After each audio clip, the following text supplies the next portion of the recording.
열왕기상 12장 말씀으로 이어서 계속 은혜를 나누도록 하겠습니다. 우리 지금 이제 솔로몬의 시대는 지나갔습니다.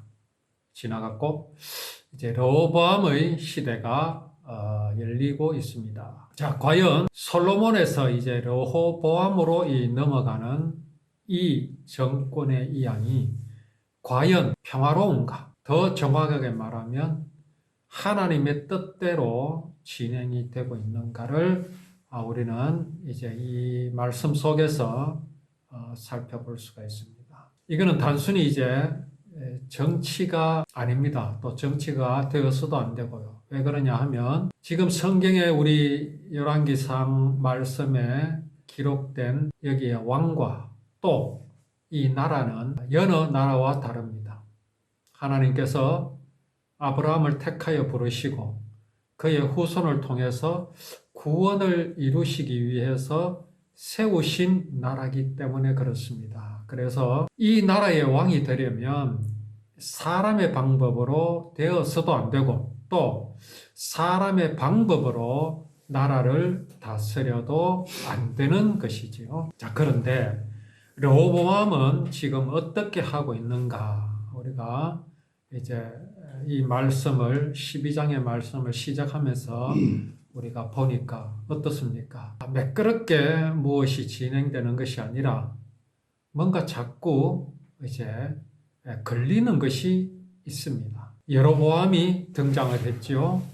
하도 그 젊은 청년이 성실하고 또 일도 잘하고 해서 솔로몬이 이제 천거를 해서 그렇게 키운 사람입니다. 하나님께서 솔로몬이 떠나고 난 후에 여로보암을 이스라엘 12지파 중에서 10지파를 그에게 넘겨주시겠다고 이제 아이야 선지자를 통해서 말씀을 하셨습니다. 그리고 솔로몬의 아들 르호보암은 이제 2지파만을 가지고 이제 이스라엘을 다스려야 되는 그런 왕. 자, 10지파를 맡은 왕과 2지파를 맡은 왕. 어느 쪽이 실제적으로 왕이 될 수 있습니까? 또 왕이라 할 수 있겠습니까? 또 주변 나라에서 외교를 펼칠 때에 누구를 찾아오겠으며 누구를 대상으로 외교를 하겠습니까? 르호보암은 그만큼 이제 인지도가 떨어질 수밖에 없지요. 그럼에도 불구하고 르호보암은 굉장히 이제 좀 기고만장한 모습을 사실은 보이고 있습니다. 반면에 여로보암은 또 두려워하고 있는 그런 모습도 보이고 있습니다. 이 두 사람이 다 믿음이 없기 때문에 이제 그 보이는 현상들이 나타나고 있습니다. 자, 르호보암이 이제 왕의 자리에 올라가지고 그렇게 되었을 때 이제 이스라엘 백성들이 르호보암에게 찾아왔지요. 찾아와서 뭐라고 말합니까? 솔로몬 때에 우리가 너무 힘들게 일했다. 그래서 좀 그 짐을 좀 가볍게 해달라. 그렇게 요청을 했습니다. 그러니까 이 르호보암이 이제 원로들에게 가서 물었지요. 물으니까 하는 말이 그렇게 하는 게 맞다. 르호보암은 그렇게 물었지만은 르호보암의 마음은 뭐였느냐 하면 자기 아버지가 이루어 놓은 것을 자기가 그대로 이어받아서 그렇게 나라를 다스리기를 원하는 마음을 갖고 있습니다. 또 하나 중요한 게 뭐냐 하면 이 르호보암은 아버지의 그 정치하는 모습을 지켜봐 왔을 것 아닙니까? 아버지가 어떻게 했다고요? 이스라엘 백성들을 고역에 시달리게 했다. 물론 막 이스라엘 백성들이 노예처럼 막 돌을 쪼개고 흙을 파나르고 그러지는 않았습니다. 그런 것들은 다 노예들이었습니다. 포로로 잡힌 자들, 또 전쟁에서 이겨서 정복한 이제 그런 나라들에서 잡혀온 사람들. 자, 그 사람들이 다 했는데 이제 이스라엘 사람들은 뭘 했습니까? 자, 감독을 하고 그런 걸 지휘를 하고 했겠죠. 그러나 그 일도 쉬운 게 아닙니다. 객지에 나가서 고향을 떠나서 저 멀리 발령을 받아서 거기에서 솔로몬이 일은 많이 벌려놨지요. 일꾼들은 부족할 수도 있고 먹을 것도 부족할 수도 있고 그런 일꾼들을 이제 할당량을 다 그렇게 완료할 수 있도록 그렇게 만든다는 것이 쉽지 않죠. 어쨌든 솔로몬은 그렇게 많은 일들을 벌였습니다. 벌려놓고 또 그렇게 이스라엘 백성들은 힘들게 그렇게 살아왔음을 그가 살아있을 때는 몰랐는데 그가 죽고 난 뒤에 이제 그런 불만들이 이제 드러나기 시작했죠. 이에 대해서 원로들은 뭐라고 말합니까? 이제 좀 짐을 가볍게 해라. 원로들의 이야기는 결국은 뭐냐 하면요. 솔로몬이 그렇게 막 성을 짓고 성벽을 쌓고 또 무기들을 보관할 창고를 짓고 하는 이런 것들에 대해서 원로들은 그걸 절급게 생각하지 않았습니다. 왜 그랬을까요? 유비무한 군사들을 키우고 또 방어할 수 있는 성벽을 쌓는 일이 잘못된 겁니까? 그렇지 않지요. 그게 잘못된 것이 아닙니다. 원로들이 볼 때에는 솔로몬이 믿음으로 행하는 것이 아니라 믿음이 없어서 그렇게 하는 것으로 봤을 수 있는 겁니다. 자, 믿음이 없으면 사람의 마음은 어떻게 되겠습니까? 두려워하는 마음이 일어납니다. 두려워하는 마음이라는 것은 또 달리 말하면 조급한 마음이 일어납니다. 그리고 솔로몬이 행한 이런 일들이 보면요. 믿음이 없으므로 그의 마음에 두려움과 조급함이 일어났던 것을 볼 수가 있습니다.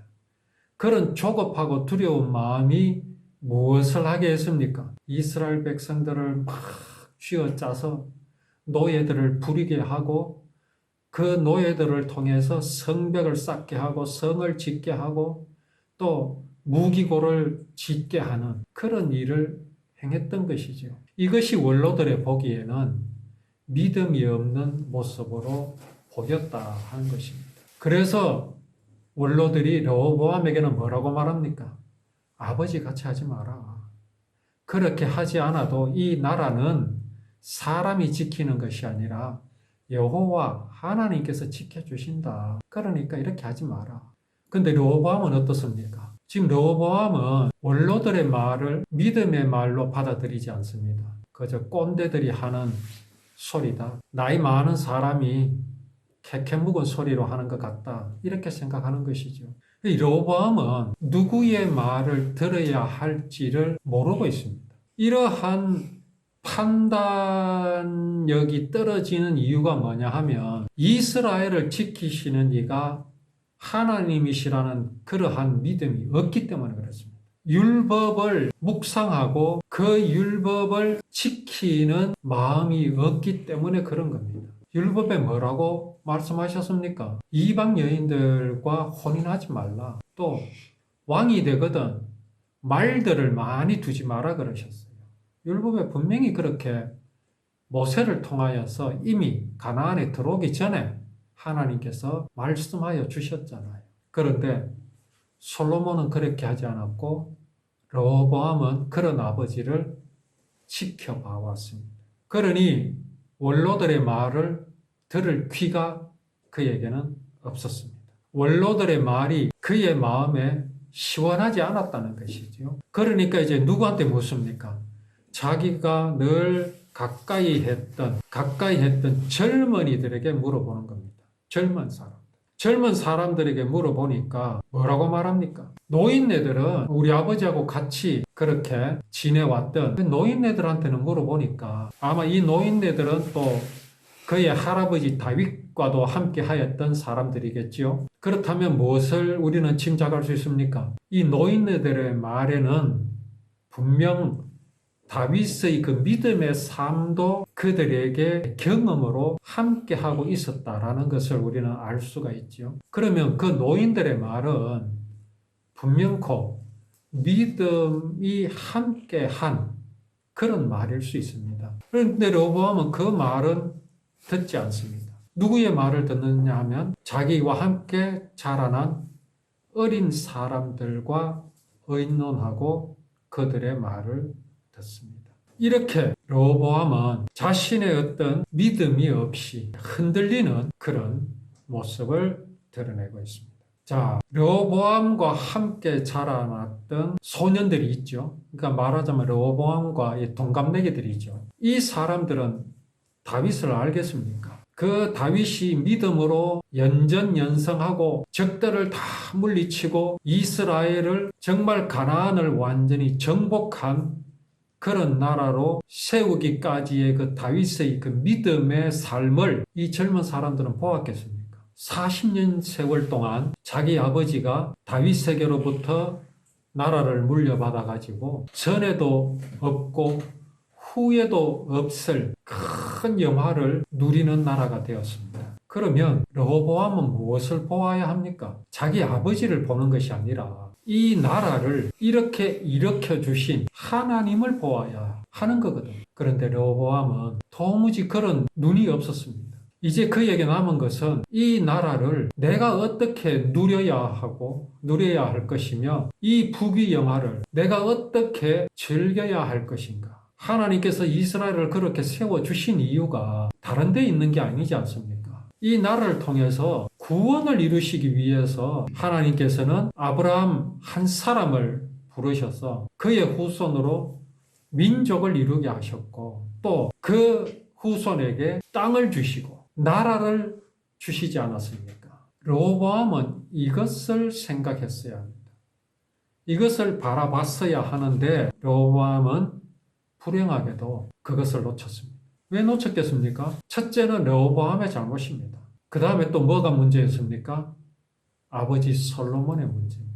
우리가 이런 르호보암의 삶을 통해서 우리 마음 속에서 솔로몬과 같은 모습과 르호보암 같은 모습 또 다윗의 어떤 모습 이런 것들이 우리 속에서 나타난다는 것입니다.